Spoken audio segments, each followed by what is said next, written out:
Candidate Michael Crosby here, running for office, California. As governor, I want to tell you about something I would immediately do if I'm elected, if I become governor.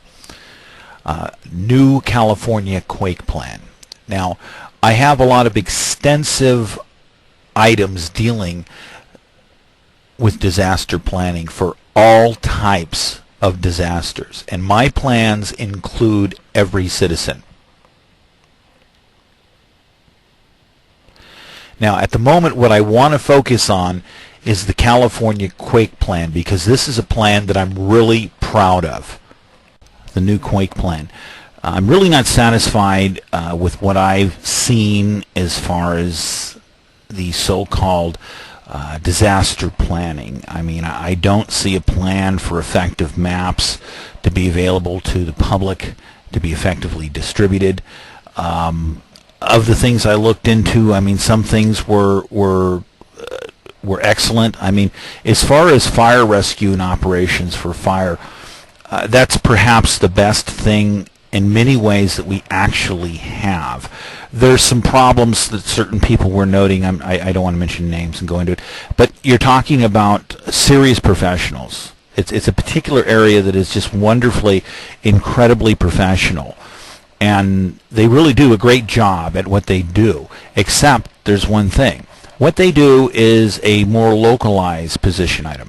Yes, they are mobile. They can go any place and operate, but they're primarily set up around dealing with fire and certain kinds of injury. They're not set up to be major distributors, so to speak.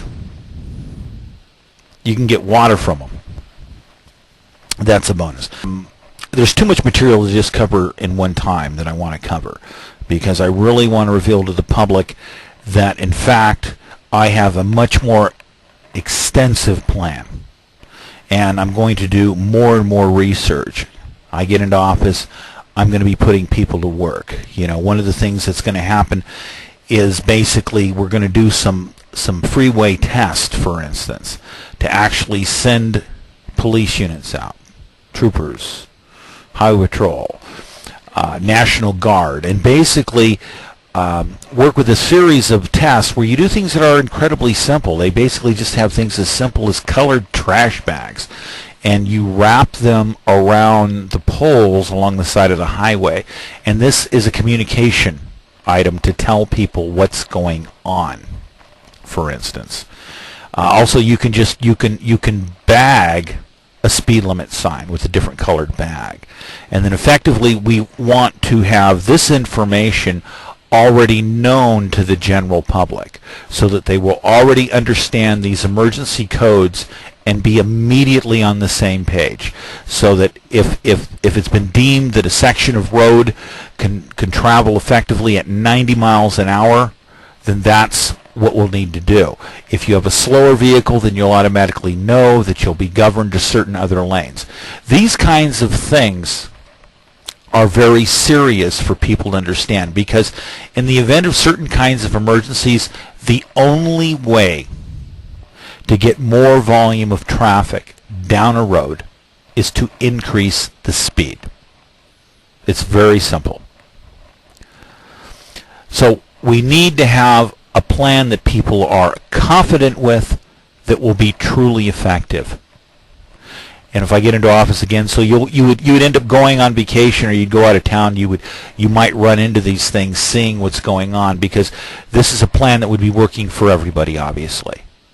Trying to find the maximum way to evacuate large numbers of people, if that's what we would need to do. Another thing we can do that is interesting is freeway lands are the most securable and available, because in some instances after you have a quake, you're literally going to have a lot of the inner city roads blocked by buildings. And as they clear up, you're only going to have a little travel way, and everyone's going to be trying to get to the highways.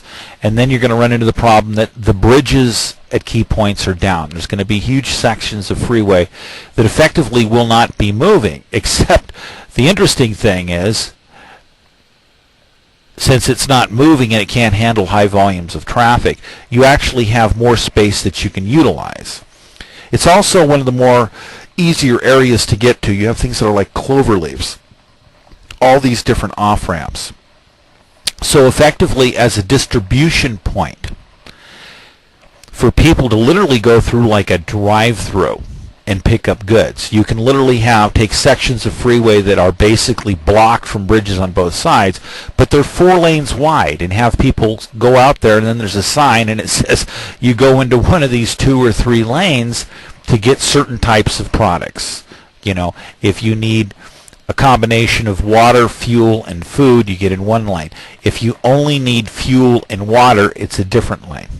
So literally, you can use, in some instances, areas of the freeway for very fast distribution of emergency supplies.